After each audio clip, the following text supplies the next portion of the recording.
আচ্ছা দেখো ঠিক আছে, দেখো এর আগে তোমাদের কি করেছিলাম, এর আগে ছিলাম কি 10 বামে থাকলে আমরা কি করছি 10 বামে, এখন হলো 10 আমরা কি করবো ডানে করবো। 10 যদি ডানে থাকে তা আমরা কিভাবে করবো, ঠিক আছে। দেখো একটা নিয়ম পারলে বাকি সব পারবা, একটা করলে বাকি সব পারবা। যেমন 10 বামে যখন আমরা একটা করছি বাকি সব পাচ্ছি না, ঠিক এটা এইভাবে করবা।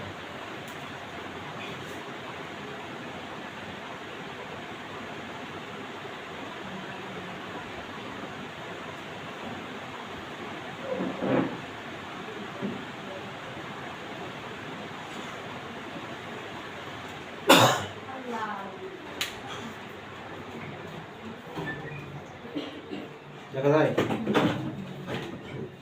দেখা যায়। আচ্ছা তো আমরা করবো বাইরে থেকে গিয়ে দশমিক, মানে 10 কোণ দেখবে ডান থাকে, ঠিক আছে। দেখো খেয়াল করো 1 0 1 0 1 0, ঠিক আছে। দেখো 10 কোণ দিকে আছে ডানে আছে। আমরা এর আগে কইছিলাম কি 10 কি বামে কইছিলাম, এখন 10 কোথায় আছে ডান দিকে আছে। মনে রাখবা 10 যদি ডান দিকে থাকে তাহলে প্রত্যেক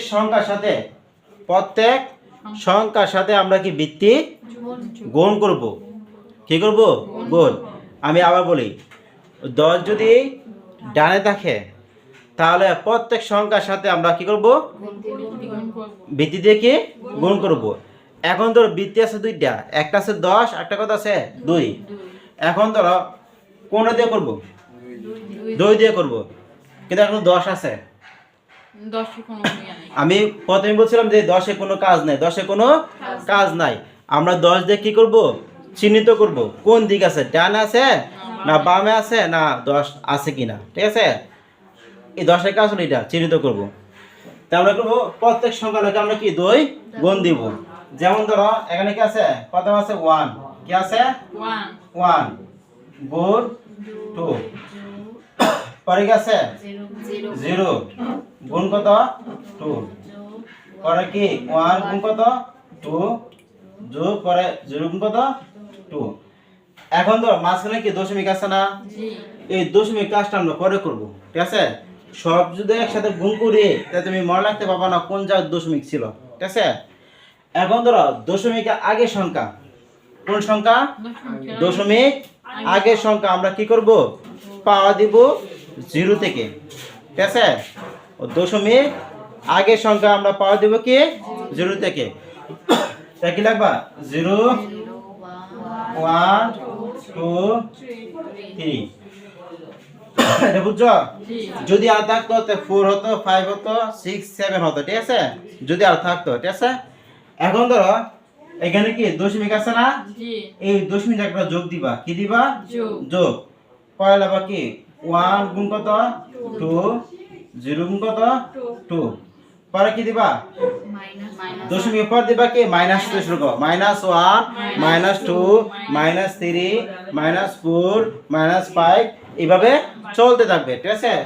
তাই কি লিখবা -1 -2 -1 -2। এখন ধরো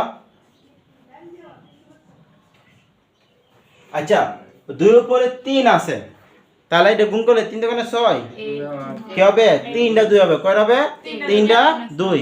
আর 3টা 2 যদি আমরা গুণ করি কত আসে, এই একটা 2টা 3টা 2 জনের 4 কত 8, তা আমরা 8 লিখব। মানে 2 উপরে 3 মানে কি 3টা 2, যে সংখ্যা উপরে যে পাওয়া থাকবো ওইটার সংখ্যা হবে। যেমন ধরো 2 উপরে 3 আছে মানে কি 3টা 2, 2 উপরে 4 আছে 4টা 2, 2 উপরে 2 আছে মানে 2টা 2, মনে থাকবে। এখন ধরো 0 2 উপরে 2 মানে কি 2টা 2, আর 2টা 2 গুণ করে কত 2 জনে কত 4, তা আমরা কি লিখবো 4। এখন ধরো 2 উপরে 1 আছে মানে কি একটা 2, তো 2 একে 2। দেখো মনে রাখবা কোন সংখ্যার উপরে যদি 0 থাকে পাওয়ার কি থাকে 0 থাকে, এর মান কত 1। কোন অক্ষর উপরে যদি পাওয়ার 0 থাকে এর মান কত 1, ঠিক আছে। তো 2 পে শূন্য আছে তার মানে কি 1, এর মান কত 1। মনে রাখবা এখানে কি মাইনাস আছে না, এই মাইনাস রাখবা 1 বাই কি লিখবা 1 বাই কার পরিবর্তে মাইনাসের পরিবর্তে -1 না কি পরিবর্তে শুধু মাইনাসের পরিবর্তে আমরা কি লিখবো 1 পরে দেখো 2 একে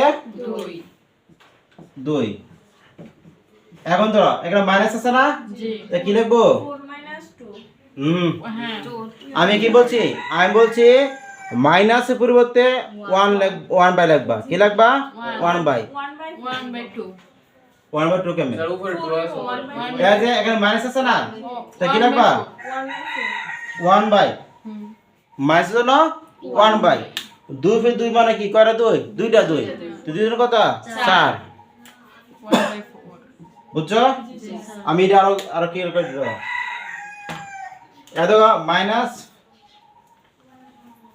3/2 তাই নাকি মাইনাস আছে না এই মাইনাসটা আমরা কি লিখবো 1 বাই তো 2/3 মানে কি 3টা 2 কয়টা 2 3টা 2 তাই গুণ করে কত 8 এখন বুঝছো মাইনাসের পরিবর্তে আমরা লিখবো 1 বাই পরে যেটা পাওয়া থাকবে আমরা কি করব গুণ করে দিব ঠিক আছে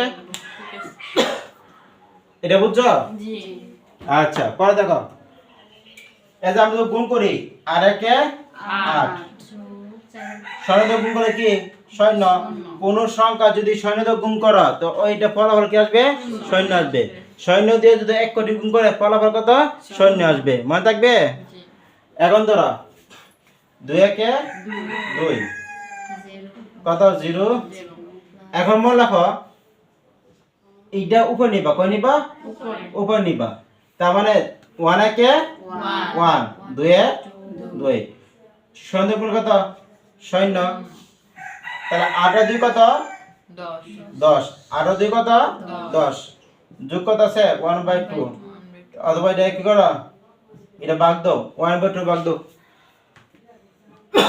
তো 0.5 1/2 0 কত 50 as a 5 0.5 তাই দুটো যোগ করে কত শেষ এর উত্তর এটা आंसर বুঝছো দেখো এটা বুঝতে পারোনি তো তাহলে আমরা কি শিখলাম ডানে থাকলে কি ব্যক্তি দিয়ে আমরা কি করব প্রত্যেক সংখ্যার সাথে কি করব গুণ করব মনে থাকবে 10 যদি ডানে থাকে বুঝতে পারছো যেহেতু কারেন্ট নাই আজকে এই পর্যন্ত করলাম ঠিক আছে